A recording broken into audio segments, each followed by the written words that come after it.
Hello and welcome to the Gonzales Mitchell Show. I'm Clay Mitchell.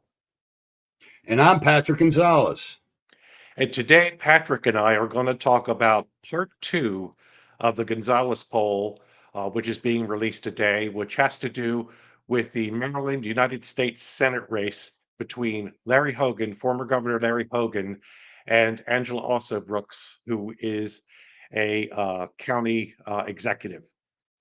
Patrick, I looked at the results and I see you have in the poll, 46% support for Also Brooks, 41% for Larry Hogan, 1% for someone else, and there's still 11% of the electorate out there undecided. Were you surprised at any of those results? Did that fall in line with what you had thought going in? Well, Clay, we released part one yesterday, and it was a good fun poll. But let me tell you something. This part two poll on the Senate race, oh, it is a really groovy poll. I mean, it just warms my heart to explore things and see how Yeah. people are thinking in Maryland and try to represent that. In this poll, we asked voters, if the election were today, who would you vote for United States Senator? Angela Alsobrooks, the Democrat, or Larry Hogan, the Republican? And what we found was that 46% of Marylanders said they'll vote for Angela Alsobrooks, the Democrat. 41% said Larry Hogan, the Republican. 1% offered someone else. And 11% were undecided. And it broke sharply by party. Angela Brooks gets 70 odd percent, 72, 73% of Democrats. And Larry Hogan gets 82% of the Republican vote. And just as a point of reference, Clay, in our poll yesterday, Donald Trump, a very popular figure in Republican politics here in the state, got 80%. So Governor Hogan is tracking right there with the president on party support. And in this poll on the Senate race, we found the former Governor Hogan currently is up over Angela Alsobrooks among independents by a margin of 41% to 31%. That's what I thought after I reviewed part one of this poll yesterday when Governor Moore got a 67% approval rating. I wasn't surprised at the ultimate 64%. So let's just be 64%. I'm precise. sorry. 64%. I'm sorry. That's all right. I wasn't surprised at the ultimate result of this poll, given what I knew from yesterday, breaking down by race and gender and party and area. I get the ultimate result. But for the life of me, Patrick, one thing I don't understand, I look in the data, statewide, 98% of Marylanders recognize Larry Hogan. They recognize the name or who he is. When it comes to Angela Alsobrooks, who's polling at 46 to 41 over Hogan, 34% of respondents said they did not recognize her name.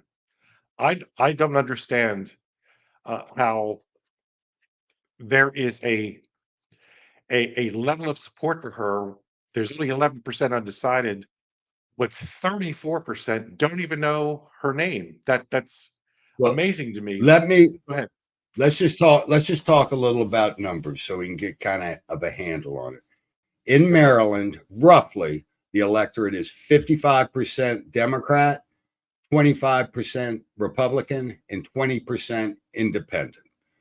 So what that means is Angela Alsobrooks is getting very little of the Republican vote, 6-7% maybe. She's trailing 41 to 31 among independents. And the reason she is at 46% is because 73% of the 55%, the Democrats, the majority Right. party, are supporting her. And they're supporting her for two reasons. She came out of with a very impressive win in a primary where her opponent spent more money than I make in a year. He spent $63 million. I typically only make about 60 million. So spent more than right. came out of it, and don't tell anybody that because I don't like to I brag won't. about It's the just money. between you and me. It's just you Just and me. between the two of it. Okay. Came out of that, but not only did she win that election, she won it by double digits. Angela also Brooks, and I've been polling in Prince George's County for 30 years.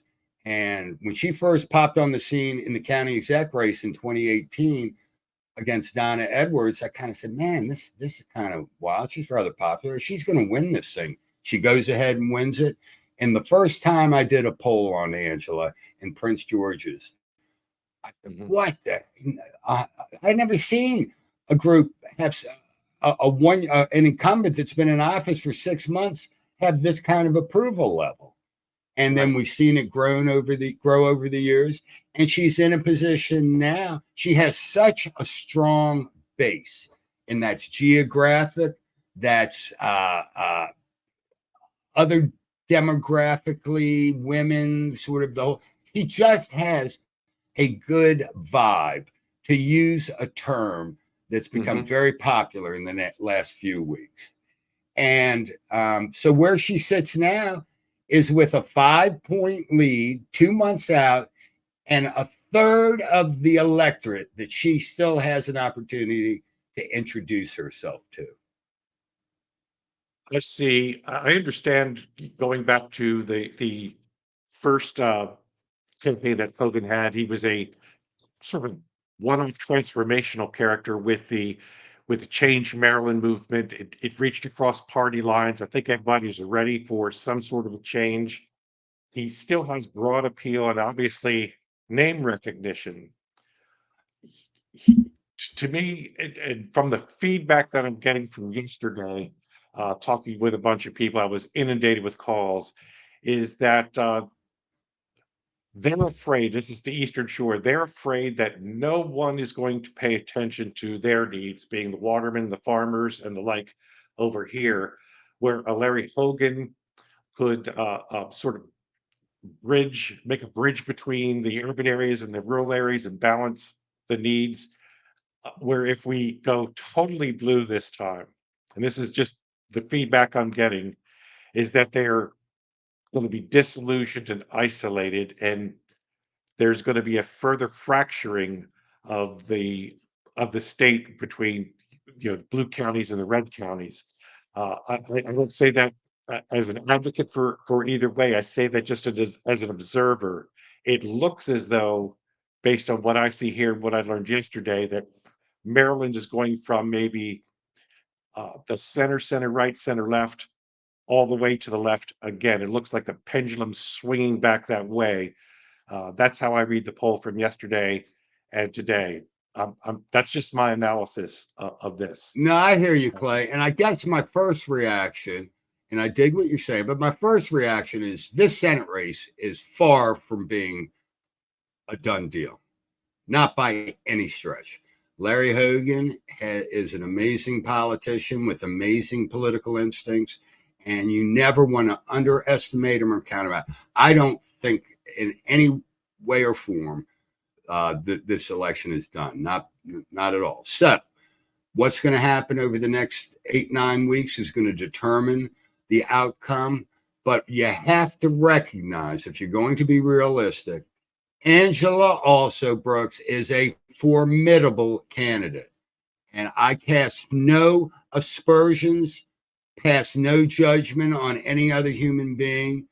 But to quote my buddy, Lloyd Benson, Angela also Brooks ain't been jealous in 2018, and Angela also Brooks ain't Anthony Brown in 2014. And to be fair to Anthony Brown, he had to carry on the burden of 8 years of an administration that people had just grown weary. Nothing personal.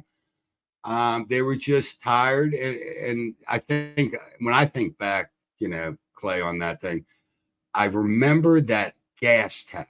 right at the end of the O'Malley administration. Mhm. And that, I think that was just kind of the ultimate sort of thing that drove a lot of people over the edge. And I'll never forget that last poll I did in 2014, right before the election. What is the most important issue? Usually it's 20% economy, 20% education, 20% crime. 20.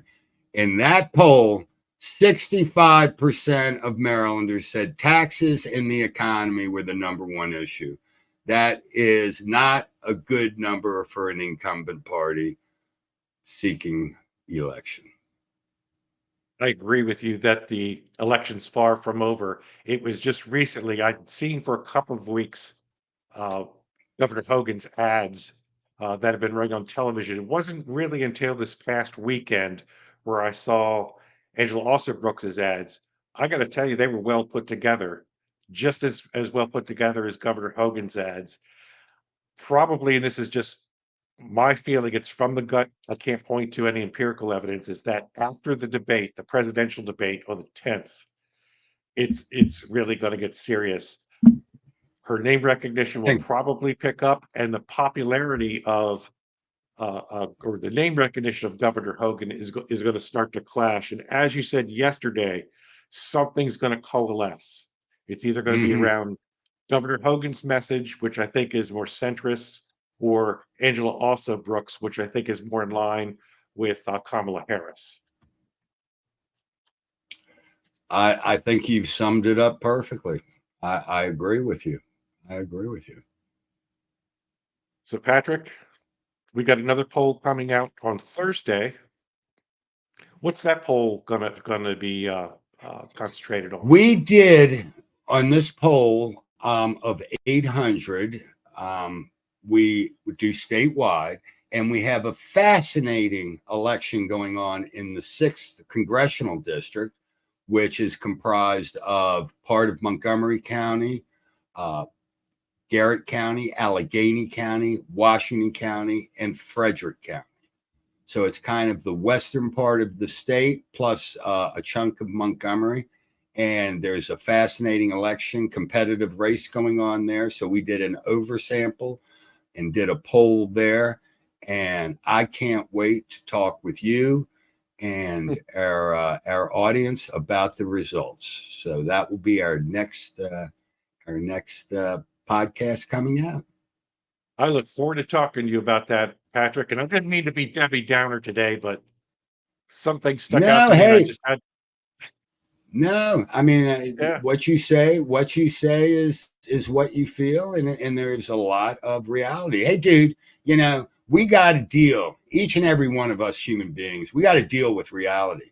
We can't mask it, pretend it in there, and that's I dig it. It's a groovy show, baby. So far, I can't wait till Oh, tomorrow. dude, I have not. First of all, I haven't been to anything this groovy since Jimmy and I were playing Monterey back in '67. 67. And I Oh have my not. goodness. Oh my Lord! And I have not had vibes like this since Janice and I were at Bethel, New York, at Woodstock back in August of '69, and we were jamming, we were rocking, and we were rolling. It's a good thing you called for those helicopters. On the river. It's a good thing you called for the helicopters to come in, because you'd have never gotten out of there, man. Oh, I was stuck in the mud up to about here. Oh my Lordy. I have nightmares thinking about it these days. What a groovy scene, baby. Well, Yeah, Patrick, baby. I'll catch you tomorrow. It's time to say goodbye, Patrick. Goodbye, Patrick. And I'll catch you, Clay, on the flip side. And I will see everyone else out there soon. Far out, baby.